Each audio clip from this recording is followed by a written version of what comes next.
Aviso: antes de iniciar o vídeo gostaria que todos se inscrevessem no canal Planeta Animal Engine, ajudem o canal a atingir 100 inscritos. Obrigado.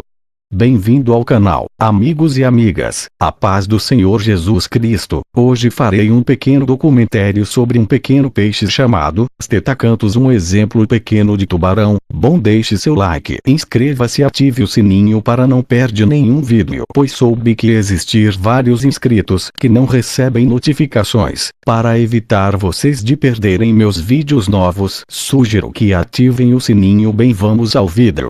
O Stetacanthus é um gênero extintor de holocéfalo semelhante ao tubarão, que viveu desde o final do período Devoniano até o início do Carbonífero, morrendo há cerca de 323,2 milhões de anos.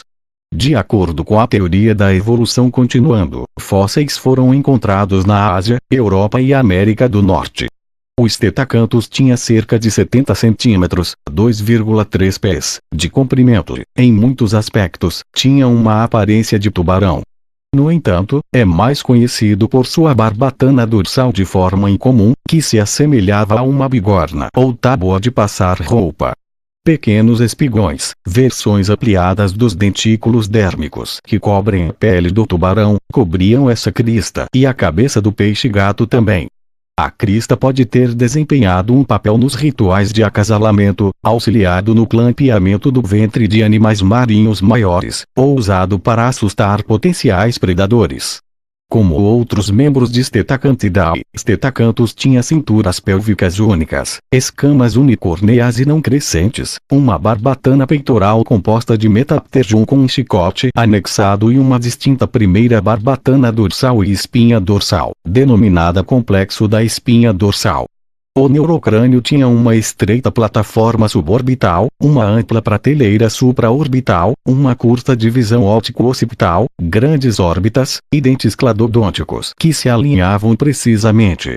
Além dessas características, Stetacanthus também tinha claspers pélvicos masculinos com cartilagem calcificada não prismática nas extremidades distais.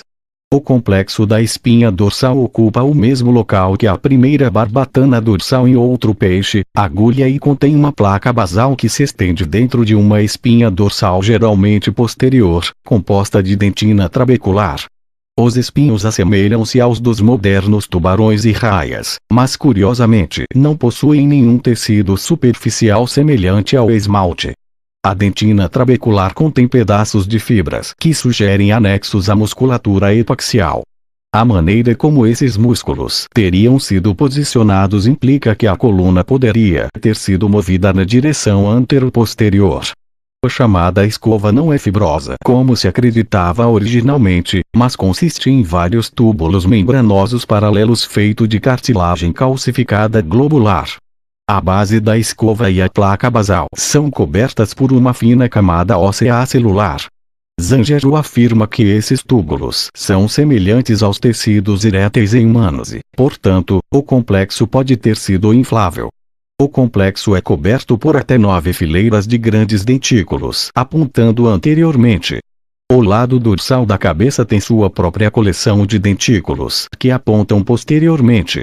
A presença desses grandes dentículos levou a teorias de que o complexo da escova da coluna em combinação com os dentículos na cabeça era usado para afugentar os predadores, simulando a boca de um peixe maior. O complexo foi afirmado apenas em machos e somente naqueles machos que atingiram a maturidade sexual. Se o complexo estava presente em fêmeas da espécie ainda é desconhecido. Outra teoria para o complexo da coluna vertebral é que ele estava envolvido na atração de um parceiro ou no próprio processo de acasalamento. Chicote de barbatana peitoral. As barbatanas peitorais de Stetacanthus eram compostas pelo metaptergium de forma triangular observado nos tubarões modernos, mas tinham uma estrutura metergicial adicional longa chamada chicote de barbatana.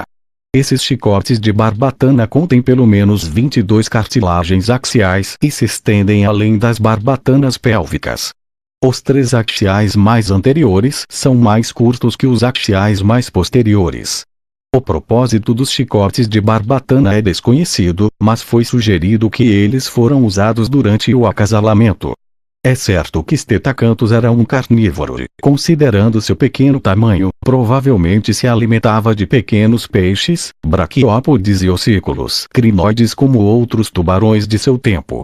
Além disso, como o complexo da coluna vertebral é bastante grande, parece provável que, em combinação com os dentículos voltados para a frente na estrutura, teria produzido uma força de arrasto durante a rápida locomoção. Portanto, Stetacanthus foi provavelmente um tubarão lento.